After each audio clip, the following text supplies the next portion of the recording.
Friends, நம்ம தேங்காய் சட்னி தான் பண்ண போகிறோம். அங்கே பாருங்க, நான் ஒரு பெரிய சைஸு தேங்காவை 2 மூடியாக உடச்சி துருவி பாருங்க எந்த அளவுக்கு நல்லா பூ போல் துருவி எடுத்து வச்சுருக்கோம் பாருங்க.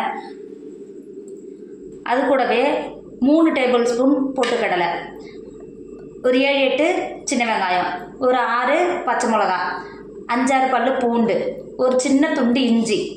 இங்கே பாருங்கள்,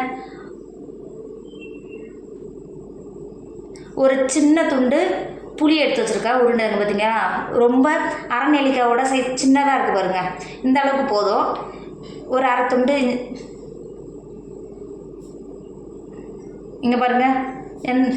இது எப்படி ஃப்ரெண்ட்ஸ், இப்போ பாருங்கள், நம்ம இந்த புளியெல்லாம் நீட்டாக இருக்குது பார்த்தீங்களா, சொலன்னு சொல்லுவாங்க பார்த்தீங்களா, அதெல்லாம் 2 சொல புளி எடுத்திருக்கேன். இந்த பாருங்கள், இந்த அளவுக்கு போதும். ஒரு கைப்பிடி அளவு மல்லித்தழை எடுத்திருக்கேன். நம்ம தேங்காய் சட்னிக்கு மல்லித்தழை சேர்த்து செய்யும்போது டேஸ்ட் இன்னும் நல்லா சூப்பராக இருக்கும். இப்போது ஒரு மிக்ஸி ஜார் எடுத்துக்கோங்க. நம்ம துருவி எடுத்து வச்சுருக்கோம்ல தேங்காயை உள்ளே சேர்த்துக்கோங்க.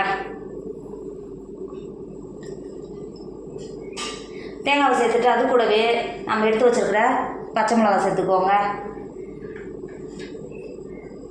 பூண்டு சேர்த்துக்கோங்க, ஒரு துண்டு இஞ்சி, நம்ம எடுத்து வச்ச புளி,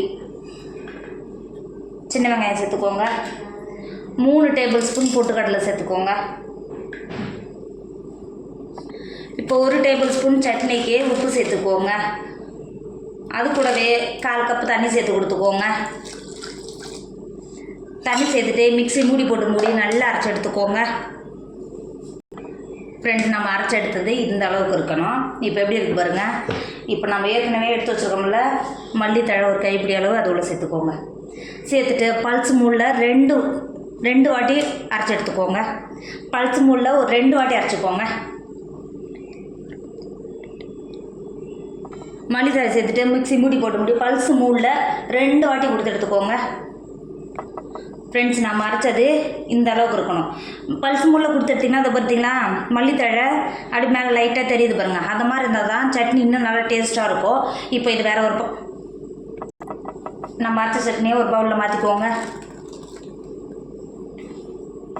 ஃப்ரெண்ட்ஸ், இப்போது நம்ம சட்னியை ஒரு பாத்திரத்தை மாற்றி கொடுத்துட்டு உங்களுக்கு சட்னிக்கு எந்த அளவுக்கு தண்ணி தேவையோ நம்ம மிக்ஸியில் அரைச்சோம்ல அப்படியே கொஞ்சமாக தண்ணி சேர்த்துக்கோங்க.